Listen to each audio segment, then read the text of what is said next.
engage. Activate live stream personas. Hey guys, here we are, live streaming it up. It's just me and you and him and us. I like the way you put me at the end. Me and you and him. Yep. How about us and them? We and you. Us and you. Invite your people. You know, if you've got a relative, if you've got an aunt, like in the next office, or You work with your aunt? or like if she's in the restroom, you'd be like, "Hurry up, aunt! It's happening! Come out here! You're gonna miss it! It's live! Yeah, They're not waiting on you." Get your aunt to show up. That's great advice. First of all, this live stream is sponsored by Wix. You know Wix. We made a commercial with Wix that ran as a Super Bowl commercial. What do you know? That was crazy. And I saw it. I was with my friends. Yeah, I was there with you. He was one of them. You're a friend. And I was your in aunt my. was not there. No, she was in the restroom. She was in the other room. She was she always is. in another house. Yep. Across the country. It was a great experience. We're big fans of Wix and our collaborations with them. And lo and behold, it has continued. We have a new collaboration. You may have seen the new commercial. This one is all about our side business. Not your typical spa. Because now we're talking about the way that Wix can help you with your business website. So find that commercial. It'll probably find you if you watch enough YouTube videos. And we have this tablet here, and we're seeing your questions. So go ahead and ask us your questions. And I will say, if you have a business that you're cooking up, that you got going, or you have an idea for one, later on, we're going to announce a contest where you, potential or current business owner, can get the hookup with Wix via us. So be nice to us, and we'll tell you about it later. You don't have to be nice. Be nice to us. I think you should elicit... You know how we get when you're not nice. You should elicit niceness, but you shouldn't directly demand Please it. be nice. Yeah. I say that to my kids all the time. I'm like, now be nice to me. Oh, you don't say be nice to each other? I've given up on that years ago. The main word around my house right now is stop. Stop. Stop. I didn't have siblings growing up. Yeah, I know. I never once said stop to myself. If you had a sibling, they would have said it to you. Speaking of stopping and continuing on with let's read the question from Emma. She says, "Can you get closer, man? What do you think of beavers?" This should really start things off on a serious note. I think beavers are the most industrious animal. They're really smart. Sometimes they do get rabid and they can attack you. People have been known to be attacked by them. They have something in their anal gland that is used in flavorings of many different things that you wouldn't expect. I'm getting some candies. I'm getting hungry now just thinking about it. So that's what I think about beavers. I made my family sit down and watch a beaver documentary once, and Wow. It's astounding what they can do in those dams. Yeah, if you saw a cross section of it. Of course, they didn't cross section a beaver dam, because that would be immoral. Right. Depending on whose land it is. In like the 50s, they would have done that. Right. In the 50s, they would have just cut the dam in half. Put plexiglass up and charge tickets. Right. So they use some sort of I don't know, like septic cameras, probably. Septic cameras. You know. Subject change. I had a septic guy come to the house once, and he put a camera. You can put a camera down in the pipes in order to see where the roots coming through. Well, did you see any roots? He said that we shouldn't be using. I don't want to talk about it. Yeah, you shouldn't.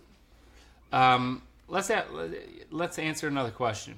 How about this one from? Were you happy with the beaver answer? Yeah. Yvonne. What was your breakfast? My breakfast is the same as it ever has been. I moved from my breakfast being cereal to being my smoothie. Now, you're telling me you don't ever go back? It's the same smoothie every single day, on the weekends as well? Most. What about if you guys are like going to go out for breakfast, or like Christy makes something different? Sometimes if we do like a, hey, surprise, this is Saturday brunch, I will have already eaten my smoothie, even on a Saturday. You're saying you eat the smoothie every single morning, regardless of the plans for later in the day. I love it so much. And if you want to make it, it was the first Mythical Monthly newsletter I gave the recipe. Are there archives?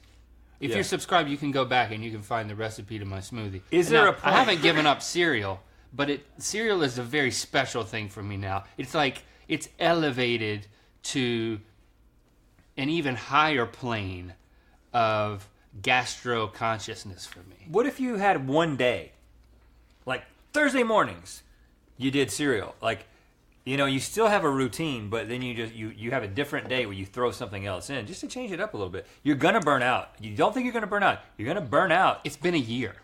You think you're gonna be saying that 10 years from now? It's been 10 years I've had the same smoothie every single day. You're gonna be like one of those people on My Strange Addiction, man. You got to change it up, or you're gonna drive yourself nuts. No. What was your breakfast? It was yogurt. Was there any roughage in it? It was the one that you tip the honey into it. You've had that? The honey tipper. Faye? I think it looks like phage. Fajali. But Faye, I think, is the correct way to say it. I tip it in there, I let the honey run, and then I mix it up. Let the honey run. That's their slogan. Not a sponsor. Let the honey run. But I will not have it tomorrow morning, just so we're all on the same page. I'll have something else. Desiree asked, where do you think you would be if you had gone to separate colleges? Would your friendship have lasted, and would GMM exist today? I'm going to answer that in reverse order. GMM, oh man, it's already gone. There we go. GMM would not exist today. We would be acquaintances. Acquaintances. And if we went to separate colleges, I think we would be really good friends who rarely talk to each other. Because we're both really bad long distance friends. Like, we've got long distance friends that we would sit down and have a meal with them after like 3 years of not seeing each other or talking to each other, and it's just like yesterday. Just like we pick up where we left off, but that doesn't mean we'll actually communicate in the meantime. We don't use the phone for connection. We use the phone for logistics. It is not a relational mechanism. Even the texting function. Our phones have a texting function. I do not use that for relational dynamics. Like, I mean, that's the difference between me and you. You use text. You conduct relationships entirely over text, and you know what? That's fine. I'm not judging you for it. I wish I could do that. No, you don't. Well, not with you. You don't wish that. The thing about text is that keeping it text. You can't have. There's no it's a dating site. You have no context. It's like communicating via email exclusively, but even worse. Faster. Let's lament the communication modes of this generation for a little bit. No, let's not. Entering lament mode. Rhett's just taking a break here.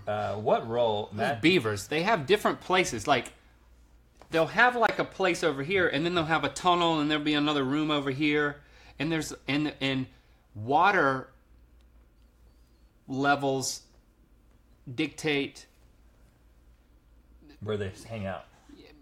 Yeah, and they use the water levels in order to keep to make barriers to different places. Yeah, right. It's like water is their front door.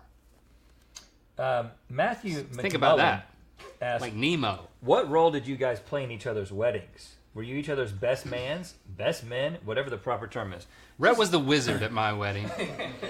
Now, this is actually an interesting question because, and we tell this, a lot of people are like, what? You weren't each other's best men? No, we each chose other dudes to be our best men. Right. Our dads. Because in the South, it is very common that you choose your dad. It's expected. As your best man. It's demanded. And so Lynn got married first. I think if I would have chosen you as my best man, then maybe you would have. Oh, we had this. Did you forget this? No. We had a discussion that I was like, if you choose me as your best man, I'll choose you as my best man. So it was all on me. Yeah, and because I was like, my dad will totally understand. He's not going to have a problem with it.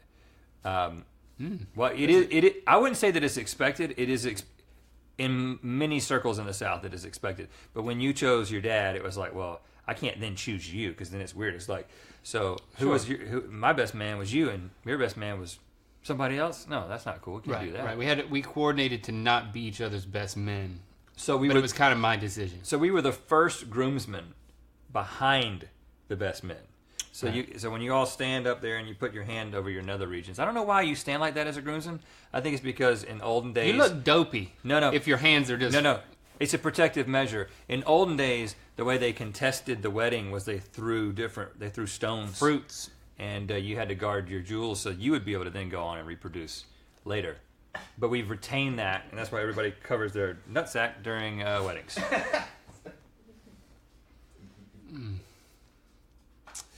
Well, we got that word in. I just have that was my quota. Sarah Rowley, what kind of witchcraft do you use to keep your hair so perfect? Sarah, it's not witchcraft. It's of course mythical pomade, which is available for your purchase. But it's also constant fidgeting with it. Like, I'm fighting every grain of my being not to touch my own hair right now. Well, because you can't see it. If there was we can't see ourselves? Like, if that screen was turned around, I'd be touching my hair. I would touch it. It's Pavlovian. If I see a screen, and for GMM, we have a screen where we can see what you see, so we can have a semblance of control. You know, it's like, okay, this is out of frame. It's not going to work for anybody. But also, my hair is not how I want it to be. And even when it is it could always how be it better. wants to be. It could always be better. It could always be better. But I see, true or false, you see yourself on that screen, and you touch your hair before you even analyze whether you need to touch your hair. Oh, yeah. It's habit, man. It's ingrained at this point. It's embarrassing. Because sometimes people come through, and they're watching us shoot the show because we charge for that. No, we don't. No, don't. We don't. We have tours come through, just like bus loads of Hollywood people. That's not true. That's also not true. I'm embarrassed when they come through, though. I'm constantly fixing my hair. Even when somebody who is being paid to make your hair look the way that it does comes through and touches your hair, or my hair, and then they leave, we immediately touch our hair right after that. I know it's a trust issue. Mackenzie asks, my brother thinks there are sharks in the pool, so he always refuses to go swimming with the family. He claims they are glass sharks, and that's why he can't see them. What should I do to get him to swim with us? Is he over 30? He's a college graduate, presumably. Because I do think the age... Glass sharks. Yeah. That's a pretty nimble thought there. Well, there's two ways to handle this. One is to play into his delusion, and I think that is my favorite way to handle problems. With a sibling or so any loved one? I think what you do is you arrange the culling of the glass sharks, and you're going to need sound effects for this, and you're really going to need to get you and probably your aunt to be involved. And somebody's going to have to be the victim. You're going to be like, this is how you do it. You set one person up, your aunt, and you say, you get in the pool, Aunt Ruby, and you're going to show little Donovan, or whatever his name is, that there's, just think of him as Donovan, that there's no glass sharks. And she gets in the pool, but then she is attacked by the glass shark, which immediately makes all his convictions rise. And he's like, I told you I was right. You get some fake blood to be squirted into the pool at that point. It's totally worth it. Then you got to send other people in there, and they start banging on the glass sharks with some sort of club. And then you got to be playing glass-shattering sounds from underwater speakers. This is quite a to-do, but you want to get the guy to swim. And then once you've killed the last one, you'll be like, all right, Donovan, now it's safe to swim. And you watch him get out there. Yeah. You Foolproof. You think I would jump in a pool full of glass shards? No way, man. You got to get the pool guy to come out. Skimmer. You get this. You get them all out with a skimmer, and again, you're going to need glass gathering sound effects. Well, you're going to need glass. No. At this point, Foley. It's all done in Foley. Foley is a term for sound in Hollywood. What's your plan? What? So it's dissolvable glass. I think you would say that because how you're skimming, and you're not seeing glass. Yeah. Be like when glass sharks die, they disintegrate. Donovan. You can tell him anything. You can tell Donovan anything. He'll believe anything. Jackie Dawn asks, why was there a picture of Australia in the Mythical Monthly newsletter this weekend? Uh-oh. Well, Jackie, we like to plant A tree wherever we go. in Australia. We like to plant little hints of things that may or may not be announced later. But see, so you're being rewarded with that Mythical Monthly subscription. You're getting some teasing information here. And if you are subscribed to the Mythical Monthly newsletter by going to mythicalmonthly.com, you're going to find out exactly what it is first, and why Australia was included in the previous newsletter. And you'll is it first? Well, they'll have some information. You'll have information, and you'll have pertinent information that will be very, very the information you want, information you might even need. How to kill glass sharks, because in Australia they're a big problem. You read about that. Yeah, but whenever we have a big announcement, we always try to put something in the newsletter to give the subscribers a heads up. So, mythicalmonthly.newsletter.com. Paige asked, how long did it take for the marshmallow to come out of your hair, Link? I didn't. I went inside. From the peep. I went inside and just ate while you were out there getting marshmallow out of your hair. So I don't know how long it took. Well, I know you guys were shooting part of that, right? Did that go up? Mm-hmm. It's up. Were you there? How long did it take? I think Nick was shooting that. It took it took a long time. It took a long for the time. hot water for a while, and then it took around like 5 minutes, and then you actually went into the real shower after that. Well, I have to take a shower for each of the things, and but for the marshmallow peep, I have to go outside and shower over a storm drain with a garden hose, so that because I can't just shower because everything that sloughs off my body will decimate the plumbing system here. I mean, it'd be backed up. We couldn't use anything probably, so I have to pre-shower outside, basically like half naked in the parking lot with freezing cold water, and then I come into the shower, and then they gave me an early Christmas present. They gave me a camper. No, it's not it. They gave me a portable shower. It's like you hook a box to a propane tank and the garden hose, and then it makes hot water. Pretty amazing. When did they give you this? The one before the peeps. But the when we were talking to Wix about making a second commercial, we were talking about promoting businesses building their own website. We gravitated towards the Nacho Typical Spa as it was a revisiting of the first time I was made into a human nacho plate, which that was the first one. Once we left the bathtubs, like there's other people bathing and stuff. So we came up. That's why we came up with the original idea to turn me into a human nacho plate. That then we started doing other ones of those, and we've got some more that are there's two more that are at various stages of pre-production of that, or production that you haven't seen yet. But it was nice to do the nacho spa again because I felt like I was prepared for it. I knew what it was going to feel like. Yeah, I was prepared for it as well. When the cheese just goes over my face. That was the biggest moment. I was like, I want the cheese needs to be warm but not hot. It's got to be the right viscosity for comedic effect, but it also can't burn my face. Right. I was a bit nervous about that. It didn't burn at all this time, right? No, we did better this time than the previous time because the previous time it wasn't the temperature that burned me. It was I think there was something spicy in the cheese. Yeah, it was extra nacho-y nacho cheese. Yeah, that wasn't great. So we were very excited when we were working with Wix on this thing for me to go back under the cheese. It ain't easy. You can't breathe when... You can't breathe through cheese. There's certain points where it's like I have to hold my breath and you feel like you're drowning. Gemma asks... I love it. Would you rather walk on all fours or on your tippy toes until you die? My son walks on his tippy toes all the time. He's already answered this question. Lincoln's 13 years old, and from the moment he started walking, he walks. He still does it? He doesn't. When he walks, he doesn't put his heel down first and then walk. It's kind of more of a Like a ninja. Yeah, he's like a tiptoeing ninja. But is he trying to avoid being caught? Some of the time, yeah. You remember Will Thomas used to walk like that? He used to walk around the middle school, and he would he had this bounce in his step. It was a bounce. It was a bounce. There was a bounce to Will Thomas that none of us had. But have you discussed it with Lincoln? Are you like, tell me your secret. Tell me why.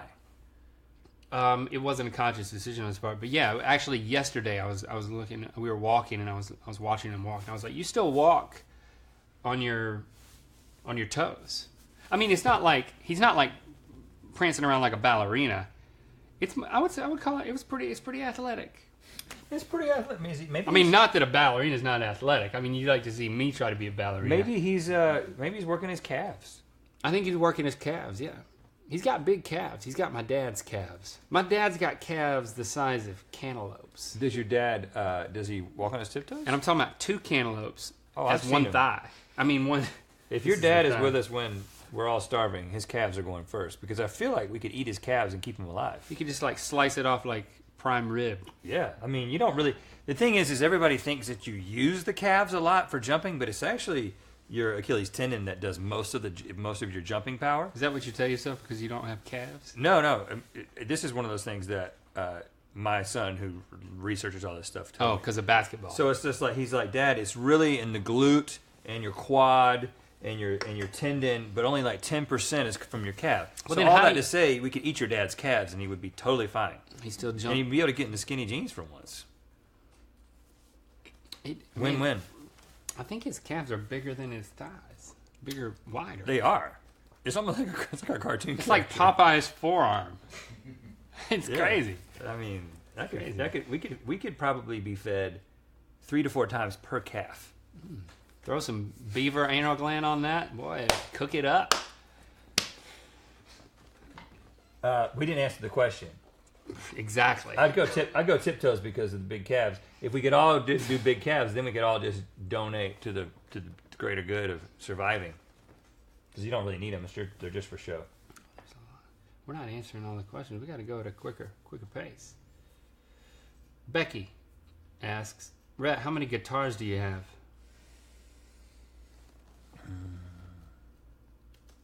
5? Dang, that's a little frivolous, don't you think? I mean, I think that's sort of a low number. There's people who've got 15, The 20 thing is, guitars. you have 2 right there, right beside each other. That's when it gets a little frivolous, when they're right beside each other. What happens when there's an earthquake and We should one keep of the them next beams to each falls other. on one of them? Who's going to play music to cheer everybody up? Not the guy with the broken guitar. So you got to have 2 next to each other. I got one on the stage for when I want to rock out. That's my electric guitar. Yeah. I got one at home for when I want to rock out at home. Mm-hmm. And then there's one in the recording studio. Yeah, because I'd hate to have to see you carry a guitar from one room to another. You never know. You never know which room the beam's going to come down in. Becky, you didn't ask me, but I have 2 guitars. I actually do. The one on the right side of the set, as you look at Good Mythical Morning, I'll say that's my guitar. The acoustic one? Yeah, the Spanish guitar. When did you get that guitar? When we were working on Commercial Kings, Lewis, the producer, brought in his guitar, and I don't know why. And then he said I could borrow it. Oh, you know what I want to show? Because I said I was learning, and then I never gave it back. I never gave it back to him. And the one on our set before that, on the right side, where the Spanish guitar is now, was a black guitar, a black Martin. And that one was also my guitar, which I bought in order to learn to play guitar. Which, who are we kidding? This is what you get for watching the live stream. We'd never showed this to anybody. This is a gift from the the team that helped us with the tour of Mythicality. This is a custom painted Guitar. well, it's a case. No, this is a guitar. It's just a holeless, fretless, stringless guitar. Or that. That's the case. And This is hand painted. Yeah, Don't touch it. Don't hit it so hard, man. You don't want your oils on there. Yeah. Next thing you know, Merle's breasts are going to come right off because you touched them just right on it. You gonna get a shot of that? Yeah. You getting a shot of that? You can do that. You getting a shot? It You getting a says, shot of that? it says Oh, Merle. we're zooming in, It guys. says Mama tried. It's got Merle with the sun behind him, which is how like religious figures are usually depicted. Right. Because Merle saint. is He's a saint to us. Religious figure for us, and then you got Don't touch it. Merle later in his life up there peeking out over the top. And these are the folds of his musical Vocal cords. These are his vocal cords. Mm-hmm. His vocal flaps. Merle's vocal folds. That's exactly what they are. This is Merle's vocal folds, and this is the rainbow of his essence, which surrounds us in all of our work and basically guides us Yeah. in what we're doing. We look to this guitar to know how to make decisions about what's right and wrong. It's a case. It's not a guitar. Yeah. So that black guitar that was on the set at one point is it's in my dining room actually, where I eat with my family, where we gather with the fam, as they call it. They say fam now. Yeah, It means something different, Like to be your group of friends. right? Which doesn't make sense. I mean, some people. You know what I'm saying, fam? I see fam. I have blood family, and we eat dinner together, and there's a guitar over there. So at any point during a meal, I can reach over and strum the guitar for Have you emphasis. done that yet? No. Right, but you should. At any point, I could just, for emphasis, because like in medieval times, it would be like a bard. Right. It was, if you went and listened to the news, a bard would come through. Yeah. So I don't allow my kids to have any screens at any time or any type of podcasting or radio. The only way they get the news is through word of mouth and me singing to them at the dinner table. Like a troubadour. A bard. Troubadour is the one that travels through singing the news. But bard, I guess, is like on the castle staff. If the budget allows for one after the jester, sometimes they'll combine the two. You have a funny guy who, his songs will be kind of funny. Is that the correct use of the term bard? That's what I thought. What was it? Savannah asks, what was the most trouble you guys got into together in your life? Well, there's the three we can't talk about.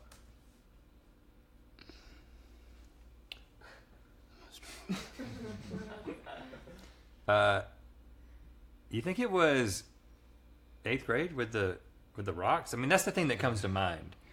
That was the time that there was no. Got grounded a week for that. I think it was the Halloween.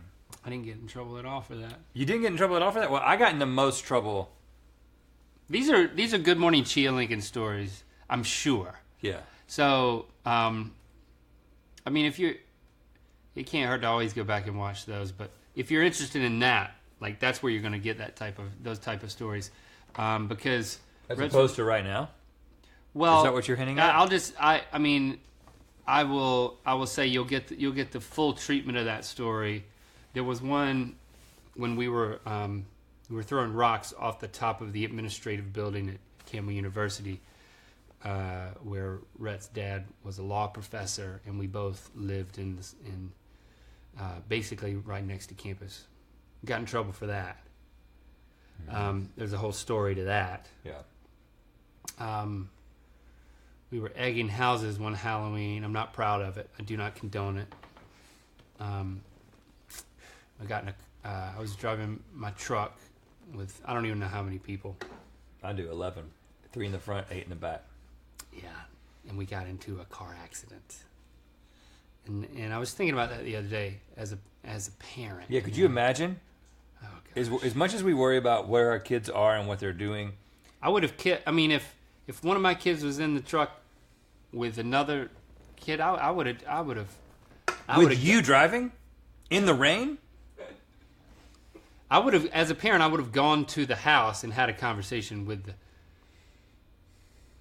with the Yeah, parent and the child. That's how it is now. Like if you drop your kids off at somebody like one of their friends' houses, and it's like a friend that you don't really know, I always like to like get out and like size the parents up. You know what I'm saying? Maybe like not because I want to take them, but I'm just like, what kind of situation? Maybe take them out to lunch. What kind of situation are we getting ourselves into right now? These parents got some sense about them, and I kind of give them a look like that, like Give them the rooster neck. you kind of come down like this. You got to go from upper left to upper right, and their field of vision is going down to their lower left. Psychologically, that psychs them out. If we were doing that to you, it would kind of look something like this. It'd be like, You want to crinkle the brow when you go to the down here.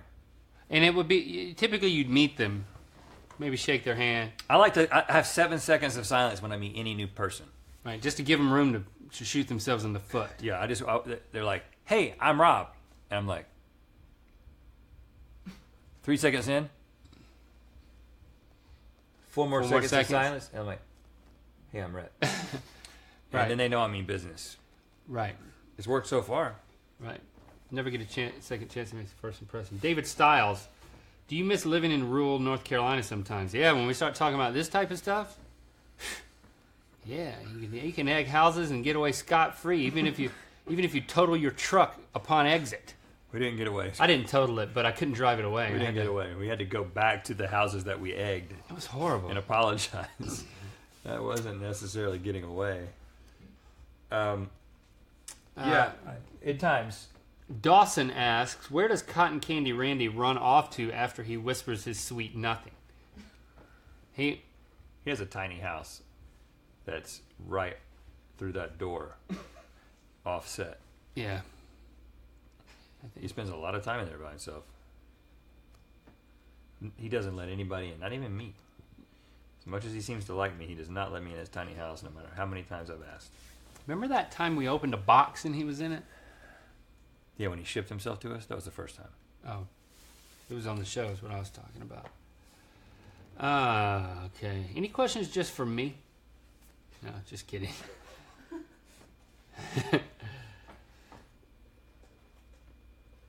Matthew wants to know, where's the most obscure place you have been aware of GMM being watched? I am currently on an oil rig in the middle of the North Sea off the coast of Scotland. Really? That's pretty obscure. And Good Mythical Morning is one of my very few things making it bearable. Wow. Our show can make living on and working on an oil rig more bearable. That's what they should have put on the billboard. Especially for those of you currently on oil rigs. Yeah, that was good. I honestly don't know, but that's a good one. Can you still go into the YouTube back end and look at individual countries? Is that still a thing? Yeah. Yeah, Abu Dhabi. Okay. Hello to everybody in Abu Dhabi right now. I'm sure you're watching. Yeah. What are some? Becca, I can bet you there's think more of some than of one the most person obscure on an places? oil rig watching. Oh man, we got a few pretty hardcore viewers every day or so from a bunch of little like island nations in Micronesia, like Oh, really? Micronesia? stuff like that. Oh, wow. South Pacific. Galler, what's your favorite song to listen to right now? For me, I still think I'm still really enjoying Te Matisse by Ariel Camacho. We talked about that on Ear Biscuits. Do you ever just put it on? Because it's a weird choice sometimes. Yeah, I've listened to the whole album, but a lot of times I go back to that first song that made me fall in love with it. Right, right. I would like to have an isolated track of just the tuba. Oh, wow. If you are a producer for Ariel Camacho and you can arrange to have the tuba stems sent to me, I would pay large amounts of money for that. What am I listening to right now? I'm not really feeling the new Drake song. I'm gonna be honest. It didn't strike me. I mean, after God's Plan, I was like, okay, now what? And I don't know, fam. This one. Well, I have an interesting story about that song. I've only heard it. I've only listened to it once, and I don't know. It didn't hook me in any way. You know, So I'm not listening to that. gracious. You know the girl in the thumbnail? No, I haven't seen the thumbnail. You talking about the music video? Yeah, for the music video. That girl. So You know her? she's the daughter on Blackish, the show. Oh, And so we were at a Shepherd's. Shepherd was playing basketball in this league, and we were sitting down next to this family, and there was a little boy like Shepherd's age on the other team. We were playing like a visiting team or whatever, his opponent. and we get talking to this mom and the older sister of the little boy who's playing. Talked to him for a while, and then it was like, well, what do you do? Whatever. It was this girl. It was her and she's like, she's blowing up now. She's going to Harvard, so that's why in the video she's got the Harvard sweatshirt on, because she's like she's the daughter on Blackish, but then she's featured and there's a lot of women in this video, but she got the thumbnail. Drake said, put her on the thumbnail. And hold on, you think Drake's making thumbnail calls? I know. Listen, Drake gets into details, man. If I know anything about Drake, it's that he gets all the way to the thumbnail. Good for Drake. Now, did you just tell me that you were hanging out at a basketball game with her? I'm just saying, Or someone related to her? her. Her? I'm at a basketball game, and her little brother is playing against Shepherd on the other team. Okay. And like we're talking about them. Did you mention did you know at the time that she was in the thumbnail? I haven't seen the this music was like video a year yet. ago. Oh, you getting the timeline all mixed up on me. I thought you were talking about like she No, was in the thumbnail. No, And then I knew that because she was like, her mom was telling us, and she was like, she's going to Harvard. Michelle Obama wrote her recommendation letter. oh, I remember you telling me about And this. I was like, and I've never watched the show. So then I was like, then I go home and I'm like, oh, like this girl's got a huge future ahead of her. And I was just sitting there watching basketball with her and didn't even realize it. And then now she's in the Drake thumbnail. But Is she in, she's also in the music video? No, she's just in the thumbnail. Okay. Yeah. One more question. Let's make it count. We would answer 40 more questions, but John just said one.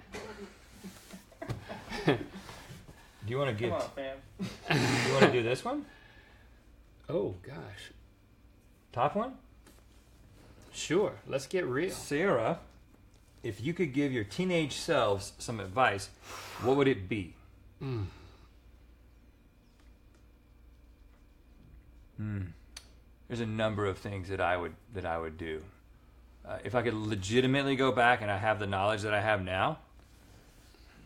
And don't give like invest in Apple or whatever. Yeah, you can't say things like, I would start. You can't give a time travel answer. I would start a website called YouTube where you could upload your own videos, because that would be the answer. But If it were only that easy. right, I think I've said before that I would heavily advise myself against the chin strap that I did for a few years. Boy, what a mistake! I don't think the beard would be here if it weren't for the chin strap. You got to build a bridge to the beard. I think you had to convince your body that it could go further. Well, I couldn't grow a full beard until my late 20s, almost 30. So the chin strap legitimately was the only thing that I could grow for a while. But even still, I shouldn't have done it. It was a mistake on many fronts. I don't know. I feel I'm so grateful for where I'm at. I'm afraid that if I gave myself any advice, it might change the trajectory of everything. Well, it definitely would. You know what? I wouldn't want to circumvent any mistakes because I'm thinking about all the mistakes I made. But like Just going back in time, every mistake leads to you wouldn't even have leads to learning. You wouldn't have to give advice. Simply going back in time and dressing up in disguise and going back to your old self and just doing this, just going. Doing that would change Could everything. change it all. You'd be, you know what? You'd be, who knows? You'd be like a chef. You wouldn't be a chef. What was that? Someone breathed on me and it smelled like garlic. I got to really work with that garlic. No, but it wouldn't be intuitive. It wouldn't make sense. No, it wouldn't. There's a movie about this, starring Ashton Kutcher.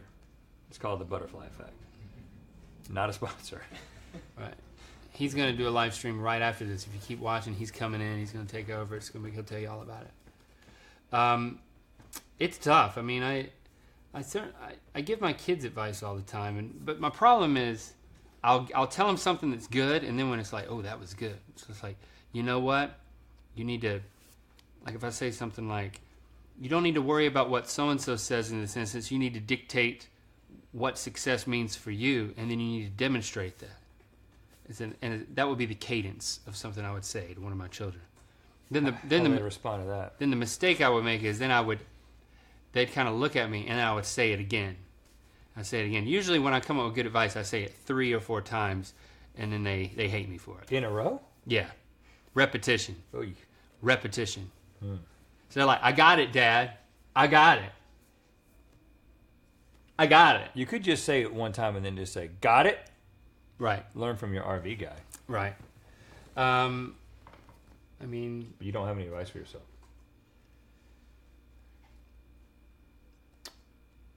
Don't take advice. That's your advice. Don't let anyone who looks like the future you breathe on you. Yeah. But I always tell my kids that, okay, it's like you got to focus on your heart. That's whenever we have conversations, I try to talk about their heart. Like cardio? Yeah, right. Do more cardio. That's Link's advice. Okay.